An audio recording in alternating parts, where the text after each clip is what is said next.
ఇప్పుడు ఫెర్టిలిటీ ట్రీట్మెంట్కి వచ్చే ముందు సో జనరల్గా ఏ విమెన్ని మనం తీసుకున్నా కూడా పెళ్ళయ్యాక అసలు ఎట్లాంటి లైఫ్ స్టైల్ మెయింటైన్ చేయాలి, ఎట్లాంటి హెల్తీ లైఫ్ స్టైల్ మెయింటైన్ చేయడం వల్ల ఈ ఇన్ఫర్టిలిటీ ఇష్యూ అనేది రాకుండా ఉంటుంది?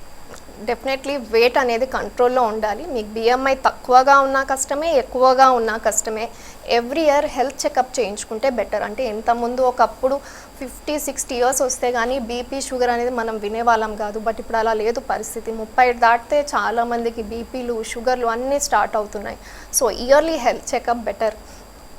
హెల్త్ చెకప్ చేయించుకున్నాక రిపోర్ట్లు తీసుకెళ్ళి డాక్టర్ని కన్సల్ట్ అవ్వడం కూడా ఈక్వల్లీ ఇంపార్టెంట్ అనమాట. అంటే చాలామంది టెస్ట్ చేయించుకొని పక్కన పెడతారు, కొలెస్ట్రాల్ ఎక్కువ ఉంటుంది, బట్ ఏమీ లైఫ్ స్టైల్ చేంజెస్ చేయరు, డాక్టర్ని కూడా కన్సల్ట్ అవ్వరు. సో టెస్ట్ చేయించుకోండి, డాక్టర్ని కన్సల్ట్ అవ్వండి, వాళ్ళు చెప్పిన లైఫ్ స్టైల్ చేంజెస్ కూడా చేయండి.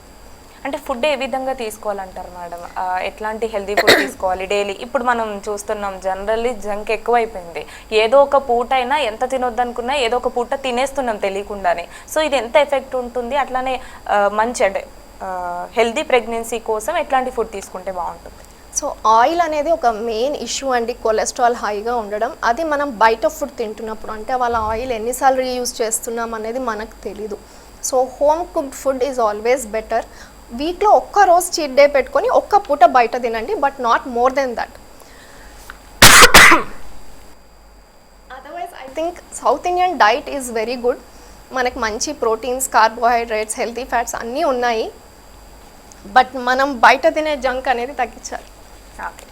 సో మనం చూస్తే కనుక అంటే ఇప్పుడు జనరల్లీ ఐఓఏ కానీ ఐవీఎఫ్ కానీ ఎట్లాంటి ప్రాబ్లం తీసుకున్నా కూడా మీరు ఇందాక చెప్పినట్టే ఐయుఐ ఐవీఎఫ్ ఊరికే చేసేస్తారు వెళ్తే అనే అపోహ అయితే చాలా మందిలో ఉంది.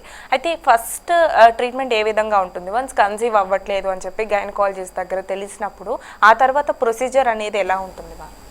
సో ఫస్ట్ చేసేది ఫాలిక్యులర్ స్టడీ. అంటే మీరు అసలు టైంకి ఓవ్యులేట్ అవుతున్నారా లేదా, ఆ టైంలో కలిసి ఉంటున్నారా లేదా, ఇది ఫస్టే. ఇందులో మీకు ప్రెగ్నెన్సీ అందలేదంటే అప్పుడు ఓవ్యులేషన్ ఇండక్షన్ అనేది చేస్తాం. అంటే ఎగ్ సరిగ్గా పెరగడానికి మందులు ఇచ్చి అప్పుడు ఫాలిక్యులర్ స్టడీ అనేది చేస్తాం. ఓకే. సో అంటే ఐవీఎఫ్ అనగానే మీరు ఇందాక చెప్పినట్టు ట్విన్స్ పుడతారు ఖచ్చితంగా అని చెప్పేది అందరిలో ఉంటుంది కదా, ఇది నిజంగా నిజమా అపోహ అనుకోవాలా? సో మనకి ఎగ్ పికప్ అయ్యాక 5 డేస్కి ఎంబ్రియోస్ అనేవి ఫామ్ అవుతాయి. అప్పుడు 1 వేయాలా 2 వేయాలా అనేది it is always the couples choice. చాలామంది ప్రెగ్నెన్సీ ఛాన్సెస్ బెటర్ ఉంటాయి అని 2 వేయించుకుంటారు. అప్పుడు మనకు ట్విన్ రిస్క్ అనేది పెరుగుతుంది, but that is only 15%. So అందరికీ అవ్వాలని లేదు, మాకు అస్సలకే వద్దు ట్విన్స్ రిస్కే వద్దంటే go for a single embryo transfer. Single embryo transfer చేయించుకుంటే ట్విన్ రిస్క్ అనేది ఉండదు. ఓకే. సో అయితే ఐవీఎఫ్కి కొంతమంది లేట్ చేస్తూ ఉంటారు కదా మేడం. సో ఐవీఎఫ్ఏ కదా, అంటే వన్స్ డాక్టర్ దగ్గరికి వెళ్ళి కన్ఫర్మ్ అయ్యాక ఐవీఎఫ్ఏ కదా మెల్లిగా చేయించుకుందాం అని కొందరు, లేదు అంటే కొన్ని కారణాల వల్ల లేట్ ఏజ్లో ఐవీఎఫ్కి వెళ్తూ ఉండొచ్చు కదా, అసలు ఏ ఏజ్ సజెస్టబుల్ అనుకోవాలి? So best fertility is in your 20s. మీకు 30 పెరిగింది, ప్రెగ్నెన్సీ ఛాన్సెస్ తగ్గుతాయి. 35 దాటింది, ప్రెగ్నెన్సీ ఛాన్సెస్ ఇంకా తగ్గుతాయి. So if you are somebody who knows that you want a family, ఆలస్యం చేయొద్దు. Okay, thank you so much ma'am. అంటే ఫర్టిలిటీ సమస్యతో ఇన్ఫర్టిలిటీతో బాధపడుతున్న వాళ్ళకి నిజంగా చాలా ఉపయోగపడే మాటలు చెప్పారు. ట్రీట్మెంట్ ఏ విధంగా ఉంటుందో చాలా క్లియర్గా తెలియజేశారు. Thank you.